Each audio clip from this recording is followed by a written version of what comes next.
It's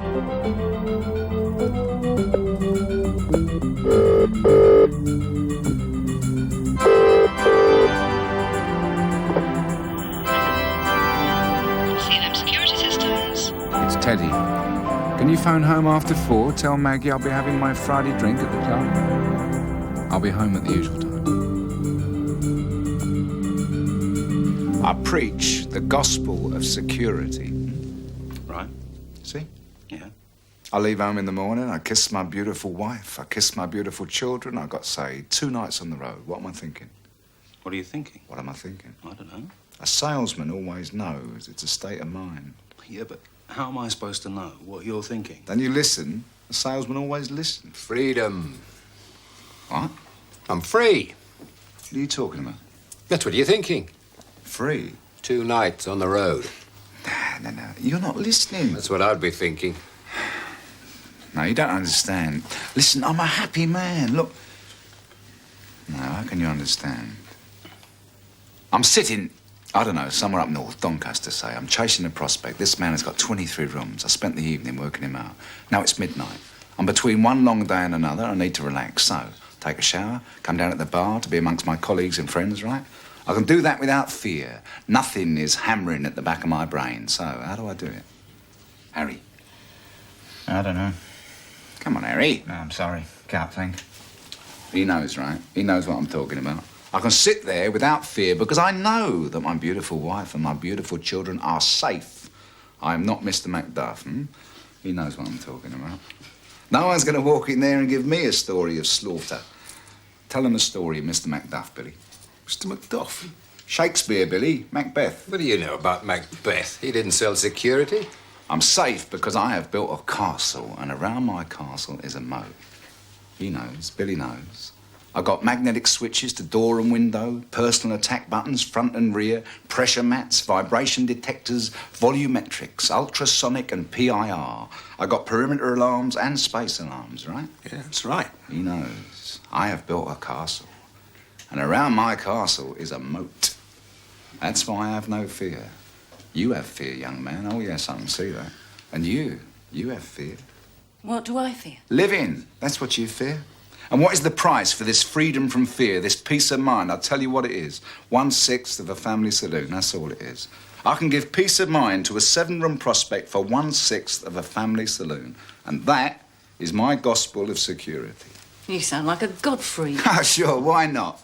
He's in the marketplace just the same as the rest of us. We're all after Mr. John. Oh, yeah, you can laugh, my friend, but I'll tell you this. You can't sell if you're not sincere. You have to believe in what you sell. Just as the man selling Jesus has to believe.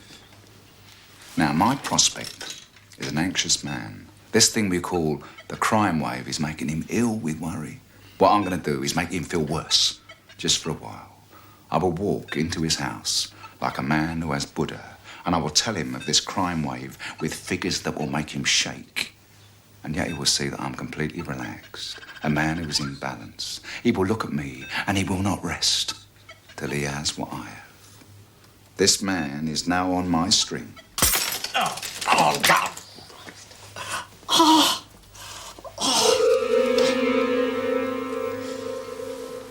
What was all that about?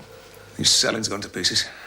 Harry? He's in the wrong game. What do you know? You just got to look at him. He's been selling bathrooms for 20 years. Maybe it's the wrong product. No, a good salesman can sell anything to anybody. He's worn out. He's got in the wrong groove, that's all. He's too old. He's not 50. Yeah, but he's over 40. Yeah, he's half bald. He's not bald. Half bald? So what if he is? Billy's half bald. Yes, but he sells caravans. So? So he doesn't sell bathrooms. At 45, you have the right to be half bald. If he was a real knobhead, he might have a chance of turning on the women. But a scuffhead shouldn't be selling bathrooms. You have to be right to what you sell. And what do you sell? Poison. What kind of poison? I kill vermin. I think he's got trouble at home. Oh, that's no good. That's no good at all. You have the backup, the family at home. It's like a battery recharge. You're not still at it? Yeah. Can't seem to stop. As soon as we get this finished, we can get on with the painting. This evening? No, I can't this evening, but certainly tomorrow and Sunday. Hi. I've just made some tea. Or would you like your dinner now? You eating with us? He's got a date. You have? Who with? Judy. Judy again? Yeah. Looking forward to meeting this Judy. I'll have to be careful. She might fall in love with you. She'd better not. Dinner will be ready in 5 minutes. Okay, where are the children? Lucy's. They'll be back at 8. Look at these. Aren't they beautiful? Oh, they're sweet. For Thomas and Tamsin. I couldn't resist them. My wife is having an affair. Can you believe that? I found the letter. It was in her lingerie. A love letter? A kind of Valentine. Was it signed? D.D. D.D.? That's his pet name. David Donald Marsh. I know it's him. I matched his handwriting to a postcard he sent us from a cruise on the Rhine. He lives across the close. Our bedrooms face each other. This animal is my neighbour, for Christ's sake. Harry, that's terrible. It's been going on for months. Maybe years, for all I know. And all this time, I've been living in the middle of lies.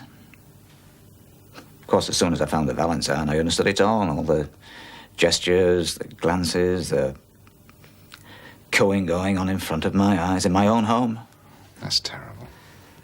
I mean, I have grown-up children, and this is going on. It's unforgivable, Harry. See, I think I'm a decent man. You are a decent man. I mean, no one's perfect. Harry, you are one of the best. Well, I've dedicated my life to providing a home for my family. I've driven 30,000 miles a year for 20 years to give them something to be proud of. I know that, Harry. I know you have. I don't understand it. After all these years, What have you said to your wife? I don't know what to do. Can't think anymore. Your wife, Harry, what have you told her? Nothing. You haven't said anything. I'm frightened of losing her. You are losing her. I don't want to be on my own. I'm not a young man. If this was happening to me, I would take this man on. I would go to his home, I would knock on his door. Listen to me, Harry. And I would threaten him with his life. I mean, I would murder him. Do you understand? He has broken the rules. Your home is a sacred place. Listen to me. He has to understand that intruders will be attacked. Sometimes I think the world is crumbling. No. Listen. 25 years ago, I was sitting in a bar in the small hours of the morning. There were 4 or 5 men, salesmen, swapping stories, vying for the spotlight. But there was this one dapper little man in the middle, a Leicester man he was. He wore the most fantastic shoes. He was holding the light and he was not giving way to anyone. I will tell you the secret of life. There are 2 kinds of people, he said. Marionettes and their masters. I am a master of the marionettes. You have control of your destiny, but you have to hold the strings. Harry, I've never forgotten that. You should fight him. Fight him? Fight him. Well, how do you mean? Go out and go for him. With what? Whatever he likes. An axe? That's what he likes. Is that what you told him? I certainly did. You told Harry to go round to this man with an axe?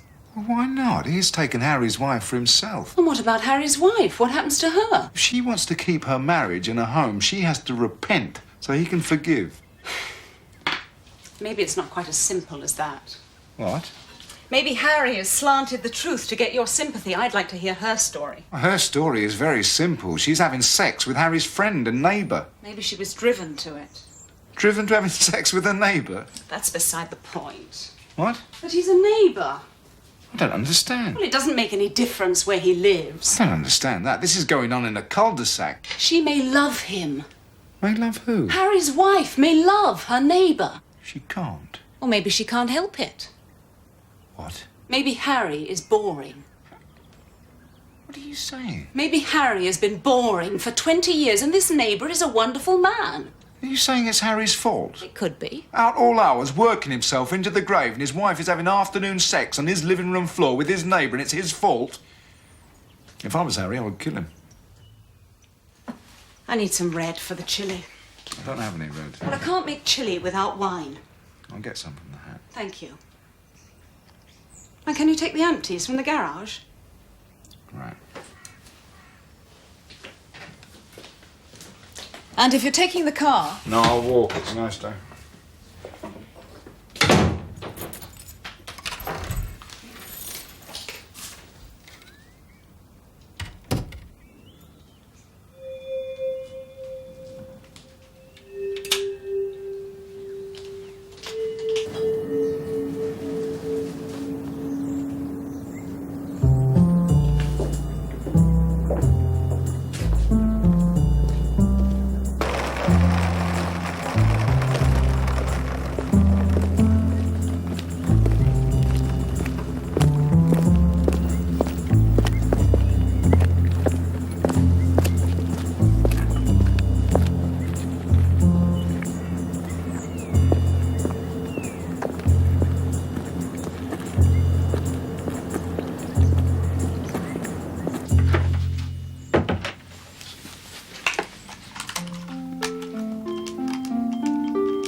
Get me a doctor, a nurse, someone, anyone who knows what to do.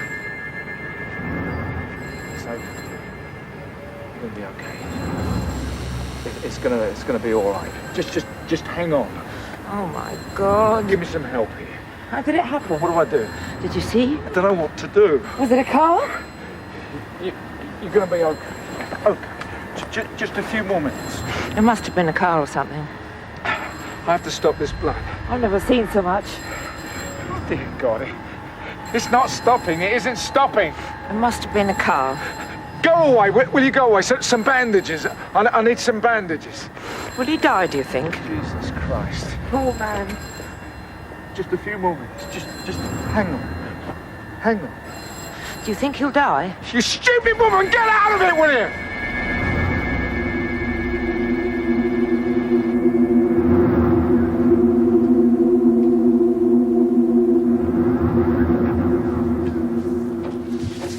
Mr. Rose, congratulations. Detective Inspector Tennyson. Pleased to meet you. How is he? Do you know?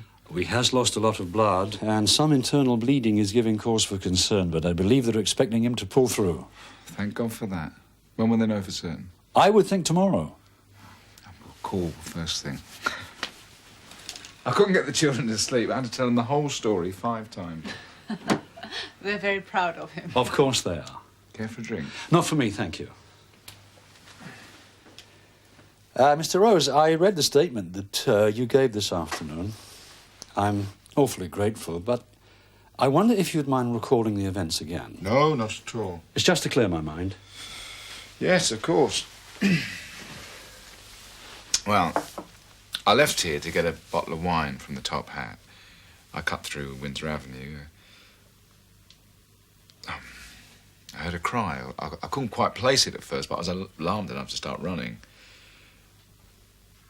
When I turned into Windsor Avenue, I saw him lying there.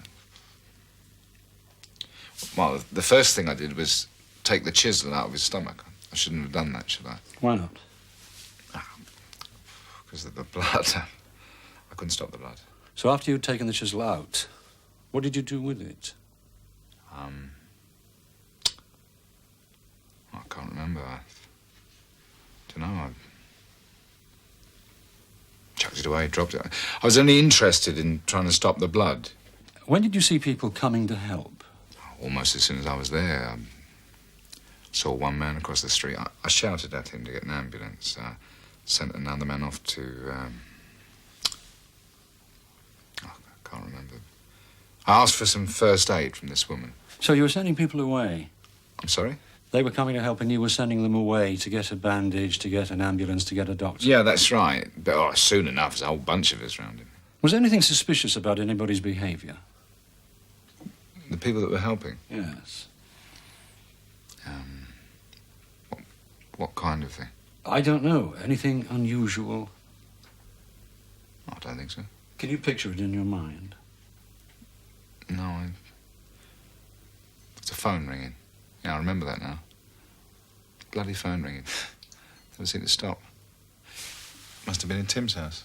Friend of ours. The assault happened outside his house. I was thinking of unusual behaviour in anyone who was helping.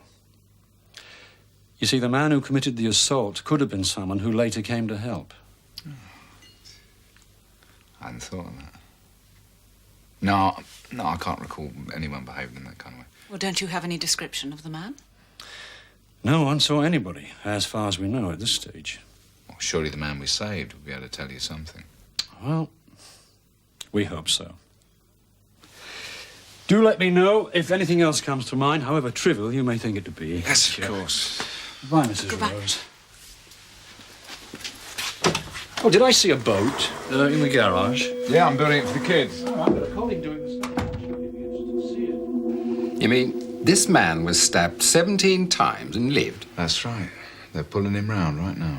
Oh, you don't stab a man 17 times and not hit something. We hit something. I've never seen so much blood. They told me it was 2 minutes from death. Who'd do something like that? Did they know who he is? No, don't have a description. I mean, the man you saved. Question is, was he worth saving? What if you've just gone and saved a monster? His name's Oswald Jones. He's a librarian from Durham. Came down for the weekend to visit his sister, and he has no other connections here. It was a completely motiveless attack. How can an attack be motiveless? What you mean is they're looking for a motive.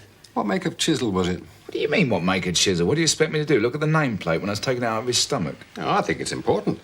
I wouldn't want to buy a chisel that can't kill a man after 17 goes. He was dying in my arms in the street. I could see the life draining from him. I could see that in his eyes. I shall never forget the way he was looking at me. He was a man without any hope of anything. I shall never forget that. I've a friend who hasn't sold a bathroom suite in 6 weeks because he's lost his pride in who he is and what he does. So I sat him down and I told him, it's the salesmen who turn the wheels of the world. Think about it. Everything that's ever been known is in our keeping, and we sow the world with that knowledge. You have to know your value. When you know your value, then you can sell. Good publicity, congratulations. Streets of fear, and a home security salesman saves a man's life. Well done.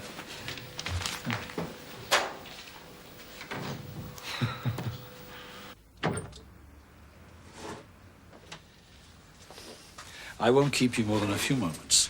No, that's all right. Would you like some coffee? Only if it's no trouble. No. Thank you. Excuse me asking, Mrs. Rose. The detective inspector here was telling me your husband's building a boat in the garage. Oh, yes? Well, I wondered if I might have a look at it. It's just that I'm thinking of building one myself, you know, something small for the kids. Oh, yes, of course you can. Thank you. I'll have to open up for you.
Everything has a lock and an alarm. I spend all morning unlocking and switching off. Your husband seems to enjoy his work. Ah, he never stops. He works and works. That must create a lot of pressure. Oh, he likes it. He likes winning and targets and prizes and going up. He likes all that. Well, he'll have to be careful. What about? A man has to make room for his family. Yes, he does.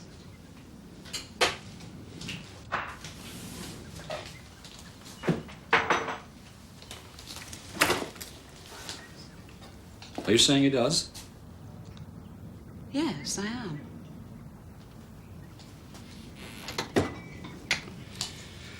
Nice-looking children you have. Thank you. Happy? I'm sorry. You look happy. Yes, we are.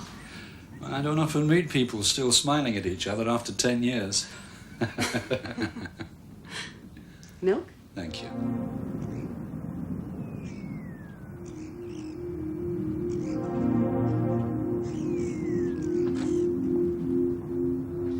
Were you here when your husband went out to buy the wine? Yes, I was cooking chili. I wanted the wine for the chili. So it was red wine you wanted? Yes. Was that all he went out for? He took the empties from the garage.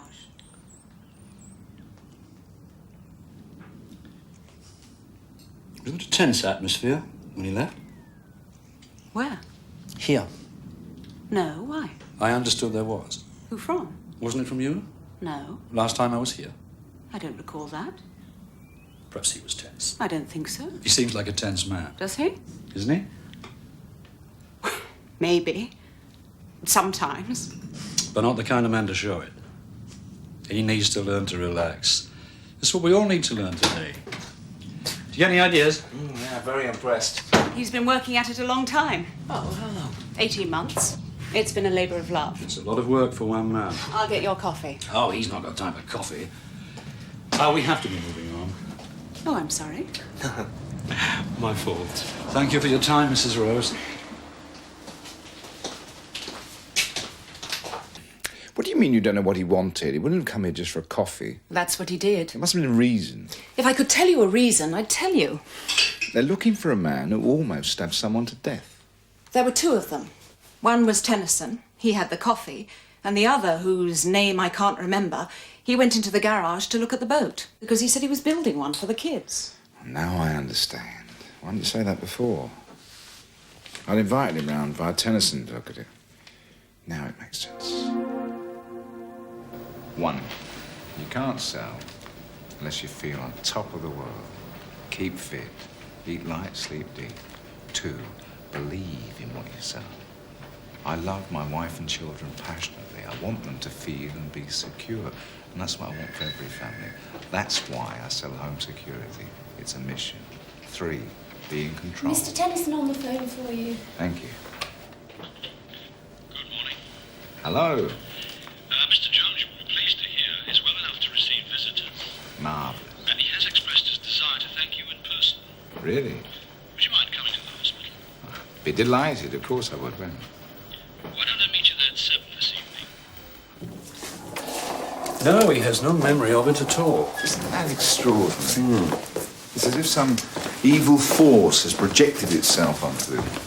I mean, to be suddenly struck down like that with no one seeing or hearing anyone, it's as if his attacker had literally materialised and vanished. You mean he was stabbed by an imp? No, I'm not serious, of course. My God, I look a right chump if you'd put that in your report. At least another 5 weeks. Really? And then another 10 weeks at home. Oh, you'll be able to catch up on all those books you've been meaning to read. There you are. Thank you. They seem to be looking after you well enough. Some pretty nurses, too. I promised the doctor no more than 2 minutes. Well, I'm afraid we must leave you. I don't know where to put the flowers. Leave them on the bed. I'll ask a nurse to put them in a vase. Okay. Thank you for coming. My pleasure. And thank you. I was proud to help.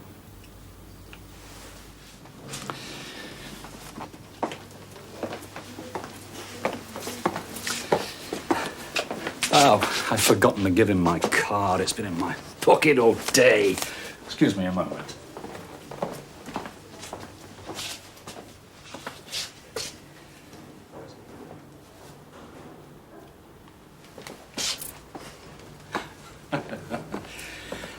Good. No, I was interested in what you were saying about an evil force. When I spoke to Mr. Jones this afternoon, he said the man who stabbed him seemed to be gripped by an evil force. It was as if he was possessed, as if the devil were in him. Those were his words. Now, I find that fascinating. Yes.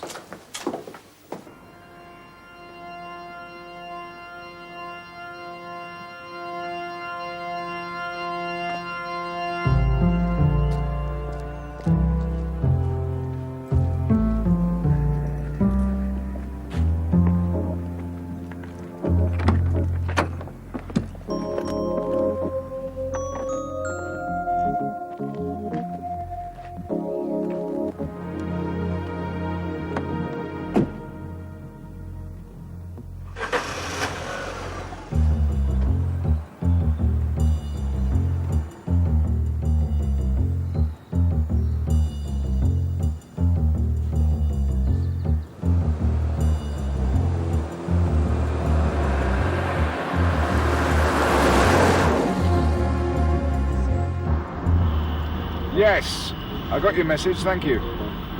I've a couple of witnesses' statements I'd like you to corroborate. When is it convenient? This evening? Oh, that's fine. Would you mind coming to us? No, not at all. I'll be with a client in Lincoln this afternoon, so I won't be home until about 8.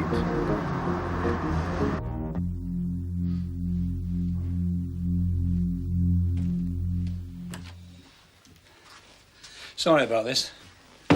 It's all right. Anything I can do to help? Oh, please sit down.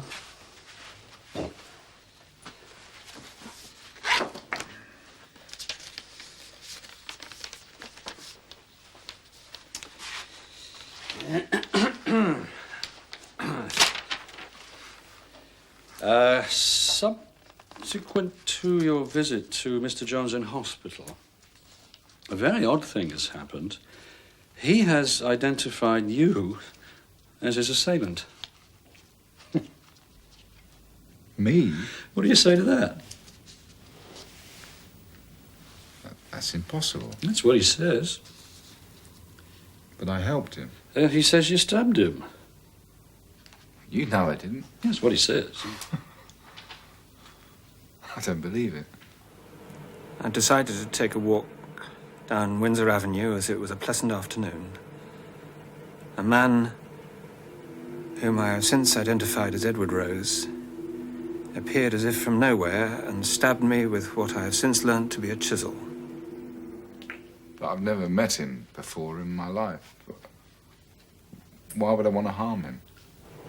I have no idea why Edward Rose would want to harm me. I never met him before or heard of him before. There must be something wrong with him. Some block in his memory. He's confusing me with someone else. Well, he says he remembers your eyes.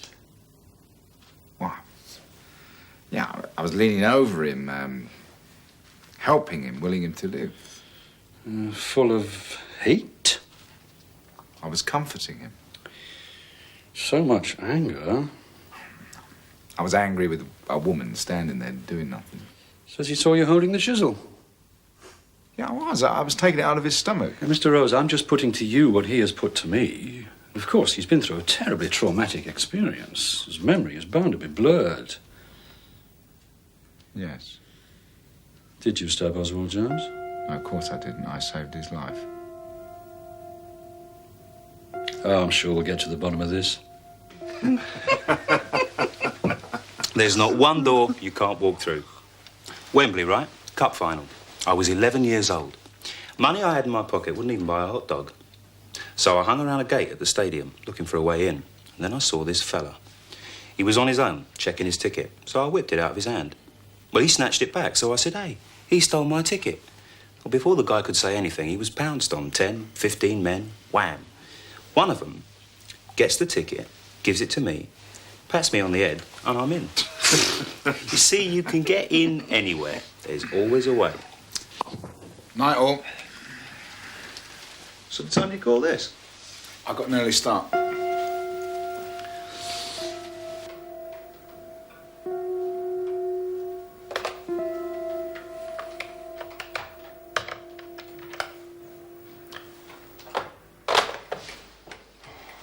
Will you phone Anderson? Tell him I can't make it tonight.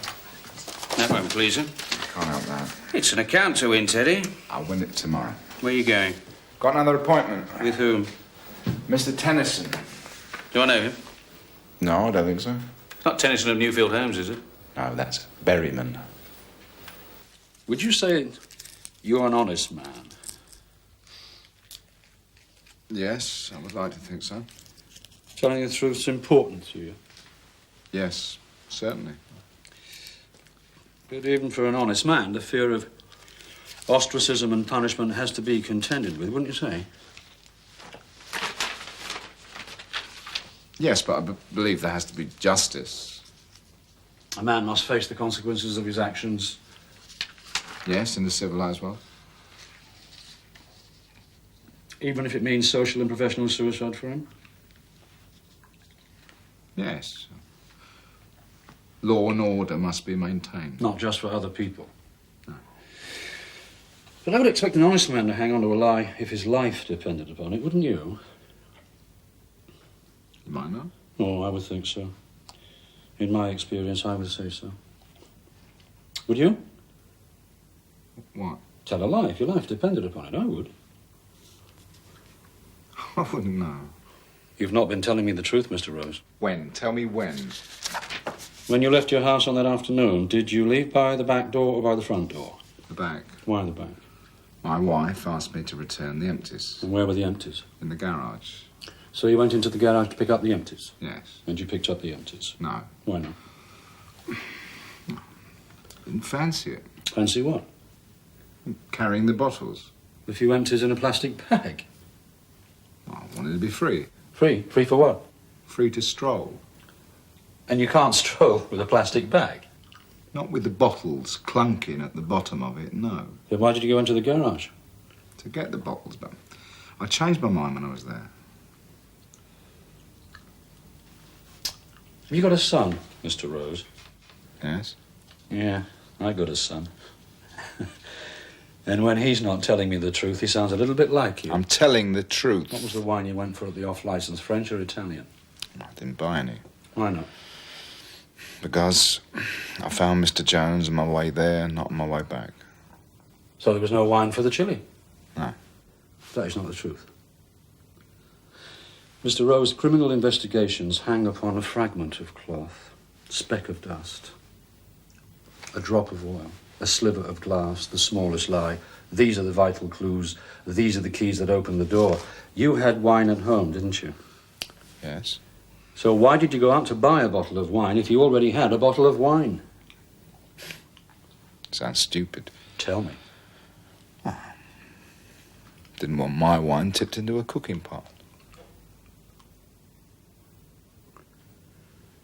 But the wine you would have bought would also have been your wine once you'd bought it.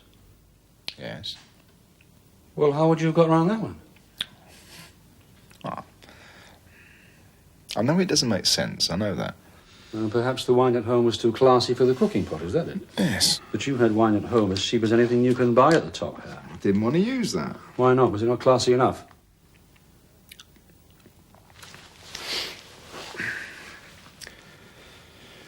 I've got a full rack of bottles. I didn't want one missing. I like to see it full. It makes me feel... It makes me feel I'm doing all right. That's what I'm like. Well, it makes sense to me, look. I don't understand what you're getting at. You've no reason to go to the top hat, did you? I fancied a walk, that's all. It wasn't an important decision. It's just something I felt like doing. Is there a better reason? All right, I'll tell you what I'm getting at. I am suggesting to you that going to the top hat was not your reason for going out. It was your excuse for going out. I don't understand. I have irrefutable evidence that Mr. Jones was stabbed with a chisel from your garage. Your chisel, Mr. Rose. Your chisel. Is this your chisel, Mr. Rose? It looks like one of mine. It is one of yours. Can't be. I have irrefutable evidence. It's impossible. You're not telling me the truth. How can it be? I would scarcely credit it myself if it were not for the evidence of the victim himself and the witnesses. What witnesses? Do you remember Mr. Andrews? He shouted at me to call an ambulance. Oh, yes. The chisel was in his right hand, and he was holding it as if he was about to plunge it into Mr. Jones's body. I was taking it out of his body. It certainly didn't look like he was taking the chisel out of the body. I swear to God I was. He says certainly not. I know what happened. But you see, so does he. Did he see me stabbing him? Did he? I did not see Edward Rose stabbing Mr. Oswald Jones because he was just at the point of stabbing him when he looked up and saw me. So what he is saying is, you were about to stab Mr. Jones yet again, but on catching sight of Mr. Andrews, you adopted another role, that of a Samaritan, intent not on killing Mr. Jones, but on saving him. How can he say that? Another witness. Oh, no, not there. You remember Mrs. Lewis? That woman is an idiot. I heard a man calling for help, so I ran out into the road to see what was going on. Not to help, anything like that, just to see what's going on. When I arrived, a man who I later identified as Edward Rose was in a state of panic. Yes, I was. He did not seem to know what to do. No, I didn't, but at least I did something. That woman. His behaviour towards me was extremely aggressive. Is that true? Yes, it is. I asked her to get a doctor to do something, anything, but she just stood there asking the stupidest question.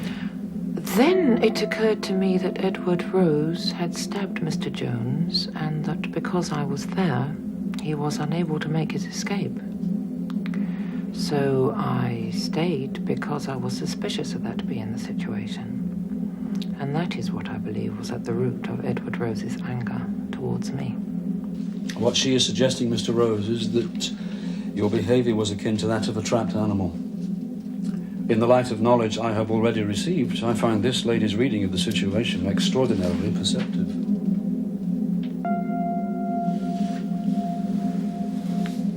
I have a wife and family that I love. I've got a good home and a good job. I'm doing well. I work hard. I'm a good man. Why would I do something like that? I don't know.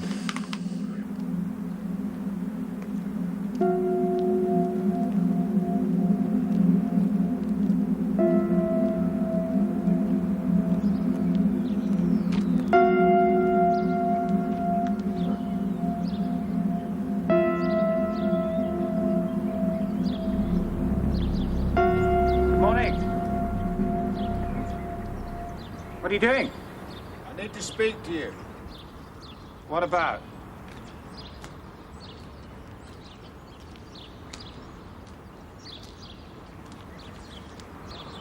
I can't say here. You better come in.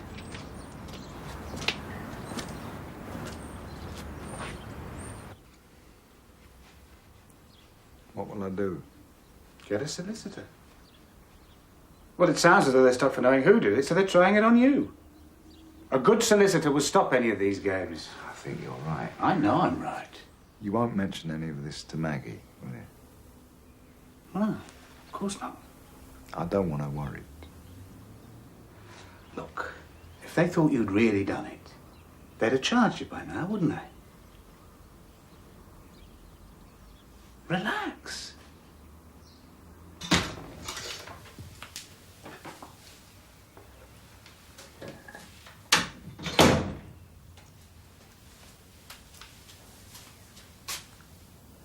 Why did they keep you so late last night? I was looking through files. What files? Photographs. Of what? People they know, criminals. Why were you looking through those? They were hoping I might recognise somebody. But you didn't see anybody. No. So, what are you saying? I don't understand what you're saying. I might have recognised somebody. Don't keep asking me questions. Phone Anderson. Tell him I can't make it today. I'll call him tomorrow. You won't like that. That's too bad. I just have to wait.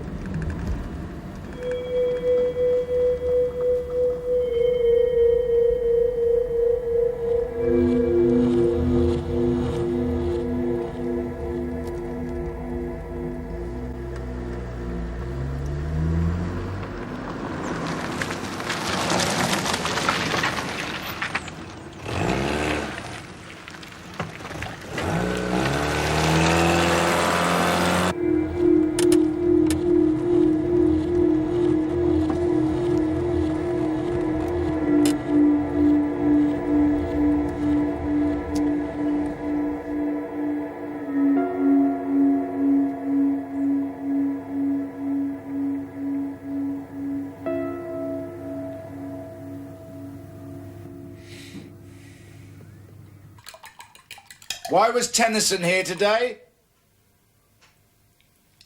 How do you know he was here? So he was here. What are you playing at? What did he want? I can't make him out. Just the same old questions. What questions? Just the same. You know what he's like. Yes.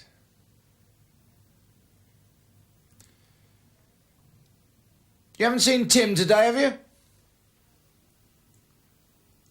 No.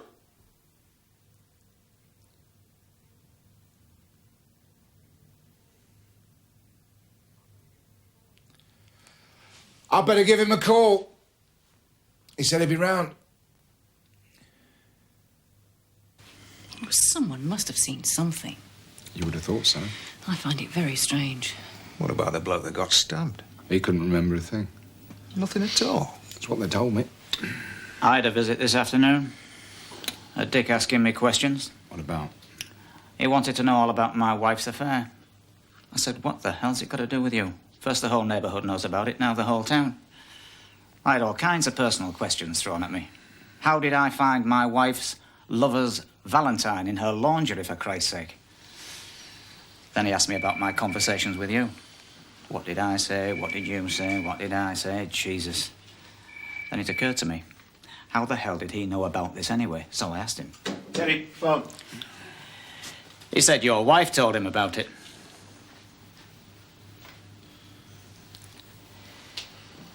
His wife, what about that? I mean, is everybody in this town talking about my personal problems? Hello. Mr. Rose, I'm sorry to have to pull you away. And after I'd given him all the intimate details of my screwed up life, I said, excuse me, one question. Why do you need this information? And he said, that's none of your business. Can you believe that? Gotta go. Dinner's on the table. Who's in the doghouse then?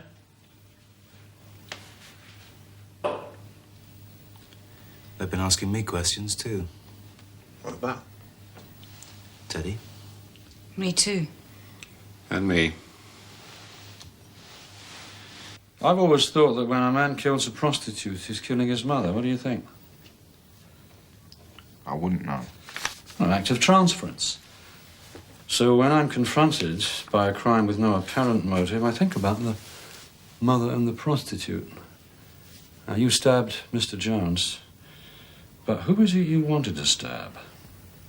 I've been looking through your history. I see you've got a criminal record. Well, I don't.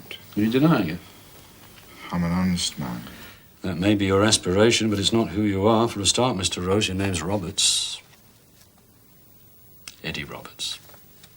You became a Rose. Why? Well, I don't wish to discuss it. Because Roberts is the criminal and Rose isn't. I've other reasons. What? They're personal. Of course they are. His father was an accountant and his mother a teacher. They were a very loving and devoted family. They died in a car accident when Teddy was 7. After the accident, he went to live with his grandmother. But she died when he was 18, so then he went into lodgings. Who are they? Your wife thinks they're your parents. Did you pick this up in some junk shop, this Mr. and Mrs. Rose? This little fairy tale? He was a very nasty man, your father, Mr. Roberts, wasn't he? He hit your mother with a steam iron. Burnt her breasts. Broke her jaw. And then he ran away. Is that why you changed your name? I didn't want any of that man still around me. And a year later, your mother died. When you were 7. How did it happen, Teddy? She was sitting in an armchair. She looked very comfortable. I thought she was asleep. So I went to bed. She was still there in the morning. I waited. Oh, dear God. And then you went to live with your grandmother. I'll call for some tea and toast. Did you stab Oswald Jones? I just went to help him. So, let's get back to this criminal record of yours. March 62 theft, October 62 theft, January 63 criminal damage. This is the story of a juvenile delinquent. That was over 25 years ago. May 62 married, Wendy Marshall. February 64 separated. What happened? I was 17. You married to escape your grandmother? Yeah. And the girl was not your style? We hardly knew each other. And your wife, your present wife, doesn't even know of her. What have you told her? You see, what interests me most is the lengths that you will go to maintain a lie. Your ability to deceive those closest to you, even your wife. What have you told her? Well, you're terrified of losing her, aren't you? Insanely jealous man always are. August 63, you attacked a man outside a pub in Dorking. The report says you went totally berserk. The man you attacked was having sex with your wife, Wendy, and Wendy says you went into an insanely jealous rage. That was another world. That's not me anymore. I'm not that person. You were an insanely jealous man then, but you're not an insanely jealous man now. No reason to be jealous now. Yes, precisely. It is the circumstances that maketh the man. You are not insanely jealous now because you have no cause to be. Because, you see, you do have a propensity for emotional extremes, don't you? It's the legacy of your childhood. That person she told you about, that's not me. No, for now, you were a rose. I went to college. I passed exams. I put on a suit and tie and I worked day and night.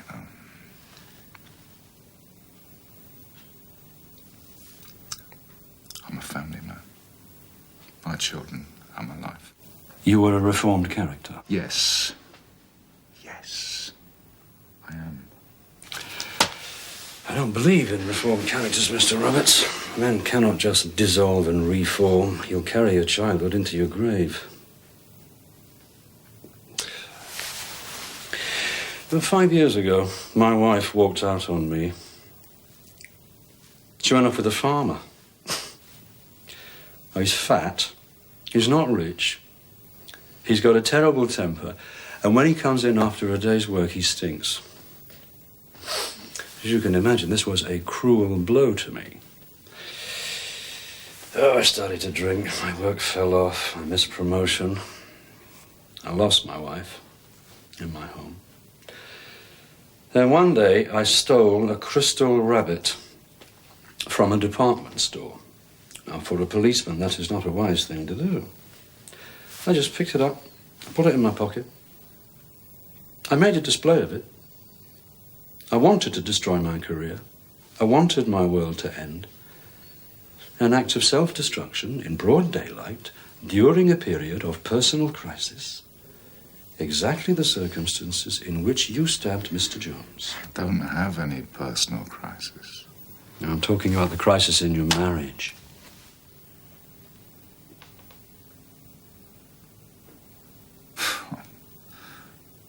That was 25 years ago. I don't even know where she lives. Your marriage now. Your wife's affair. Maggie.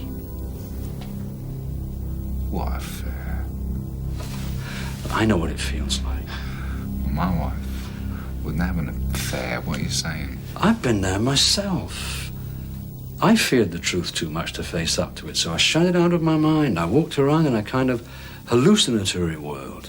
But you have to let the truth in. My wife wouldn't do that. That was exactly my word. She wouldn't. I can hear myself saying it. It's not true. Come on, you know it is. My wife loves me. I'll admit it. We're a family. Admit it. You're setting me up.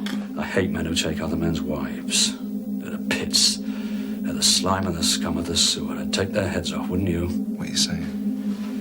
You walked into your garage, you picked up your chisel, and you went looking for Timothy Greenwood, didn't you? What? You have a remarkable capacity for self-deception. You walked into your garage, you picked up the chisel, and you went looking for Timothy Greenwood, didn't you? Tim? What for? It's been going on now for about 2 years. That's what he told me. It's impossible. No, don't deny it. Nah, not Maggie and Tim. Oh, come on. He's a good friend. We met at a party at a friend's house, but it wasn't until the following summer that things started getting romantic between us. Was it? We're building a boat together for the children. Whose idea was that? It seemed the best way to work it. Well, that's right. There'd always be a reason for Tim to be here. How long have you been building that boat? 18 months. Not a bad idea, was it? I'm pretty sure he never cottoned on. We've been very careful. Now listen to this. This is crucial. After Teddy told me about his friend finding the lover's valentine, I thought I'd better check up on my locket. And I couldn't find it. What locket? The first time we made love, it was in a field down by the meadow. I picked a buttercup right where we were lying, and I brought it home. And I bought a little gold locket. He'd put the buttercup in the locket, and then he gave it to me. And you found it, didn't you? I know nothing about it. After listening to Harry, you went home to talk to your wife and check up, and you found the locket, didn't you? No, I can't deny it. I've got the evidence. She wouldn't do that. I don't believe it. It's in her own words. She loves me. The bitch is lying to you. The bitch is lying. Don't say that. Your children are at school. There you are, sweating to provide. And there she is, screwing your neighbour and your friend, your chum, in your own home. It's not true. The bitch and a bastard laughing at you. They're lying to you. They're getting off in your own home. For 2 years. They can't do that to me. Entering your wife. No. I'd kill him, wouldn't you?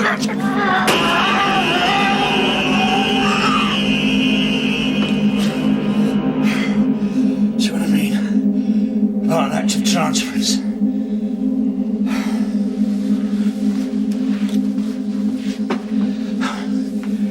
Go on. Sit down. Sit down.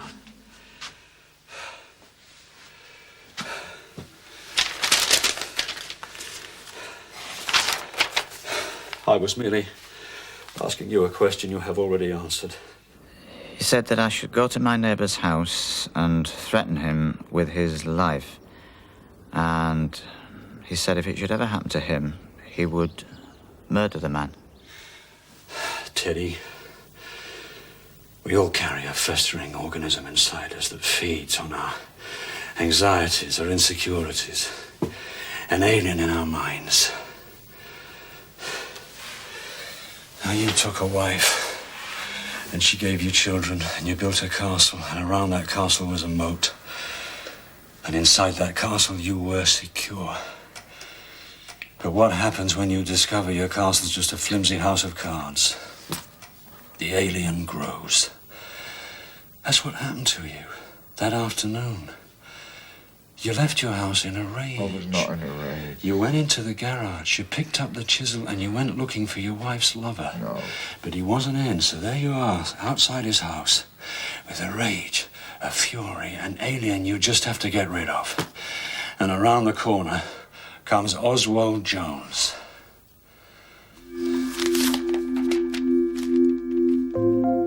One afternoon, I helped a man I saw dying in the road. That's all. That's all I did.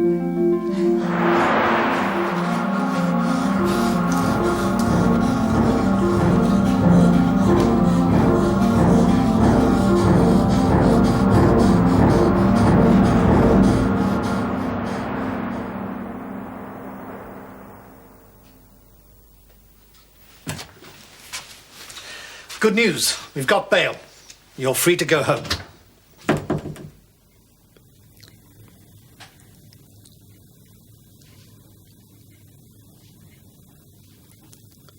I'm going to live with him.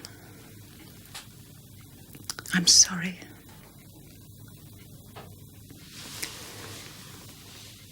Once you've let go, you'll feel better.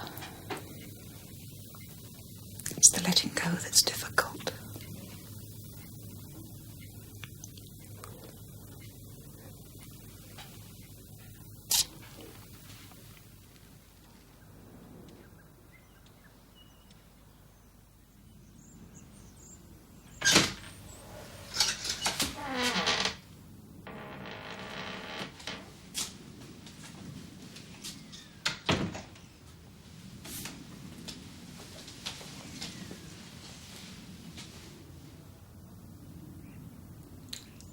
Don't you think you should have gone to work?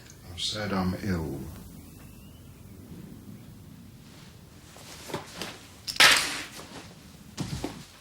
I woke up and I made a decision. And I told my wife, either you go or I go. And you went. That's right. And now, I'm free. Now I can go down to the pub any night I want.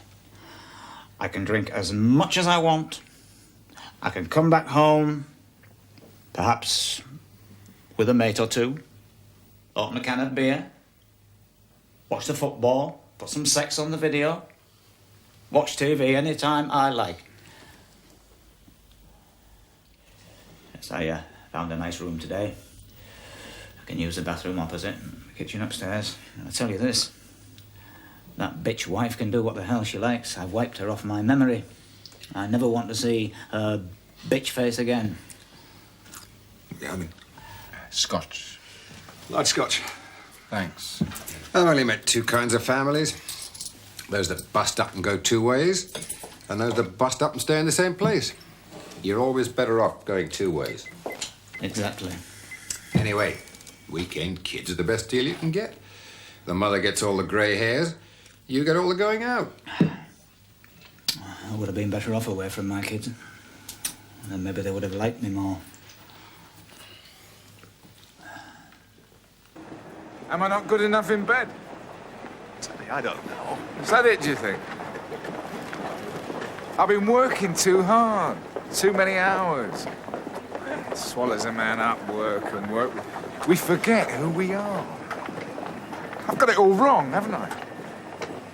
I could book us a holiday somewhere. Something romantic. I could do that, couldn't I?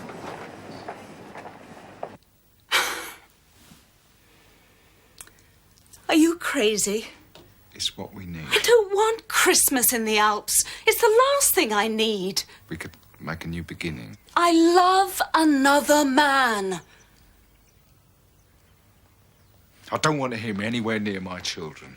He's not bathing them, or reading them stories, or putting out the light, or mending their toys, or giving them rides. Oh, Jesus! Sometimes I wonder. I just wonder. Is it possible that a man can black out for maybe 15 or 20 seconds and not know what he did in that time? Not know then, and not know after? Is that possible? I never heard of it. Oh, I want to kill him. I find it quite appalling. How could anyone believe you'd do such a thing? It's completely beyond my comprehension. If there's anything I can do, anything to help, you will let me know. Yes, thank you. I shall be giving you an excellent character reference and, of course, a cash sum, which obviously I'll have to quantify with Michael. Are you dismissing me? Teddy, I can't have a salesman with the charge of GBH pending. But you know I'm innocent. I know that, but does the buyer? They wouldn't arrest you for stabbing a man if they hadn't got good reason. No, I don't think that, but I can't have a criminal selling security. But I'm not a criminal. Teddy, I'm talking about the buyer. I've been shouting your name from the rooftop of every town in this country for the last 12 years. I completely understand what you're saying. You can't turn me out now.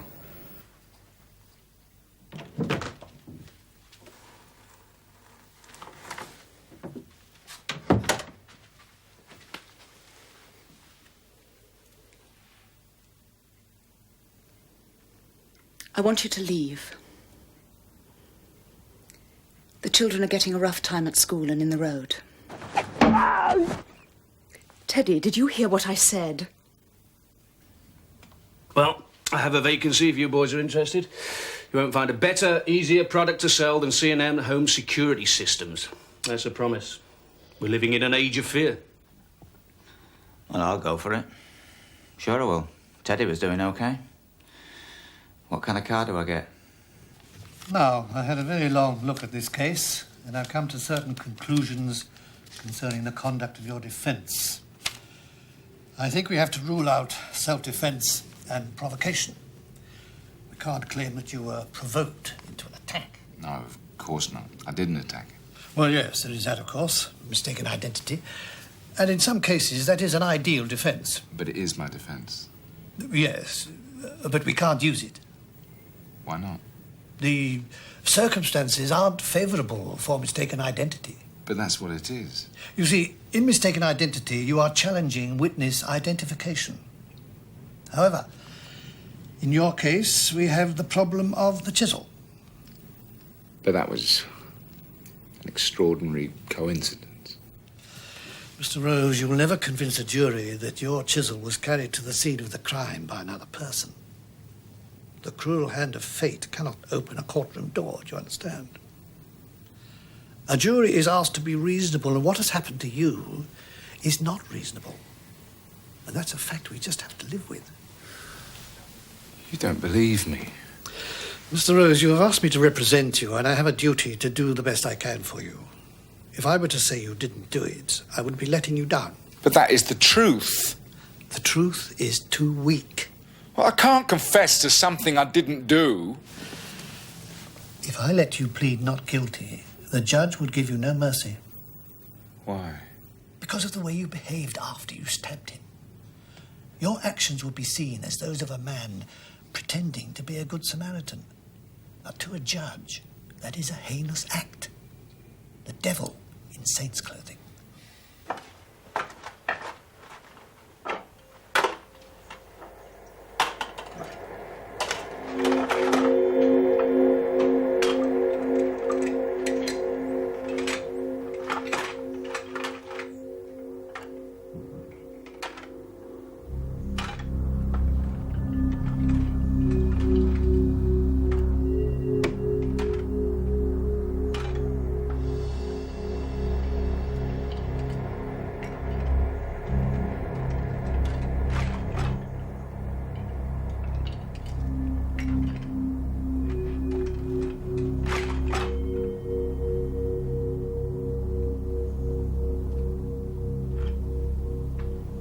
taking my things home. Then I'll be right out. I'm very sorry for the way things have happened.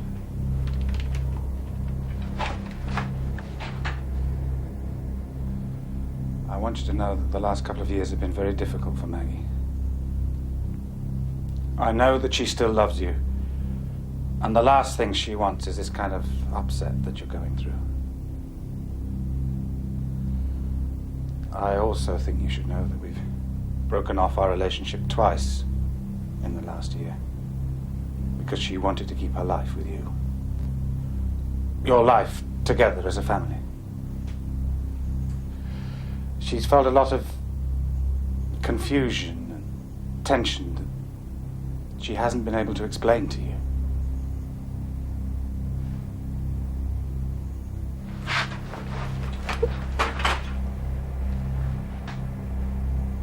I don't expect you to be tolerant of any of all this. Well, I understand what you're going through. We do have a genuine friendship, Teddy. You know that. Don't tell me what I know. Things will get better. That's a joke. I know it's an easy thing to say. It's a joke. Thanks for the boat. Maggie and the kids will be staying at my house tonight. And for a while. And if you want to see them, or talk, or whatever, you're welcome.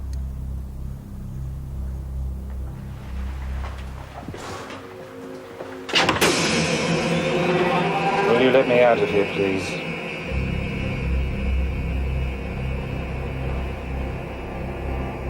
Teddy? Come on.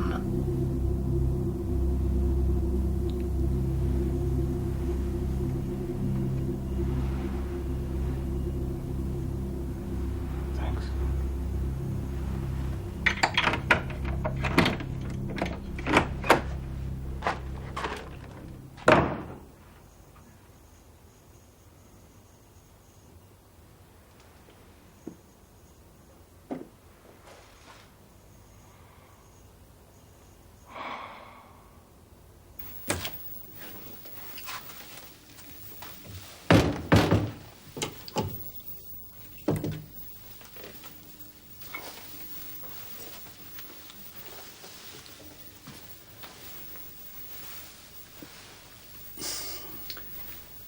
A 38-year-old man called George Thompson has this morning been arrested for stabbing a woman to her death in the garden of her home in Marlborough Road.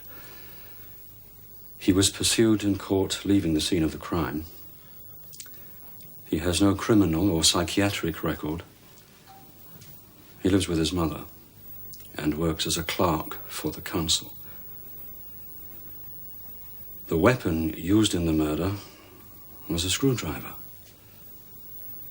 which he had appropriated from the garage of another house in Marlborough Road. Subsequent to his arrest and during his questioning, he admitted to a previous assault in Windsor Avenue, appropriating a chisel used in that assault from a garage in Weaver's Way. Your chisel and your garage. Your appearance at the scene of that assault was an extraordinary coincidence that no policeman could possibly take into account in a criminal investigation. Consequently, I and my team were thrown onto the wrong track.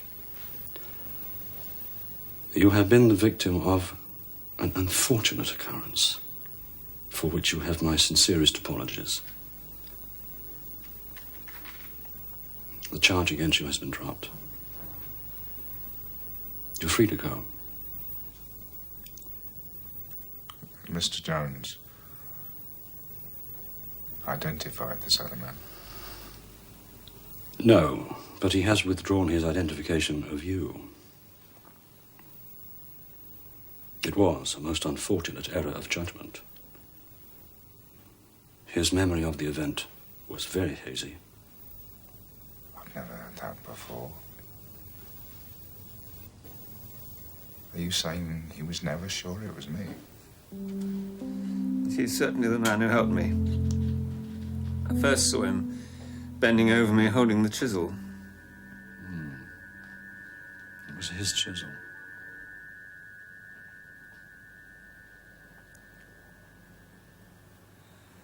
I see. He thought he was sure at the time. Thought? He had had a very traumatic experience. What about the others? Are they also now saying it wasn't me? Who? The man who said he saw me about to stab Mr. Jones. An error of perception. Ah, that's it. That's simple. And has my wife now found her locket? Mr. Rose, presumptions were made that should not have been made. From the moment we knew the chisel belonged to you, your guilt was never in doubt. I've lost everything. You have my sincerest My apologies. wife, my children, my home, my job. Everything I had has gone. What do you say to that? I believed I was right. There was no question I could have been wrong. I had no sense of doubt. It was a mistake. Understandable or unforgivable that I should not have made. And for that you have my sincerest apologies. When I was about 20, I was sitting in a bar, and there were these salesmen, drinking, laughing, swapping stories, vying for the spotlight. But in the middle of them, there was this one man who was holding the light, and he was not giving way to any of them. And he was saying something which I've never forgotten. He said, there are two kinds of people, marionettes and the masters of the marionettes. You have to hold the strings. Never forgotten that, because that's not just the salesman's creed. That's a creed for life.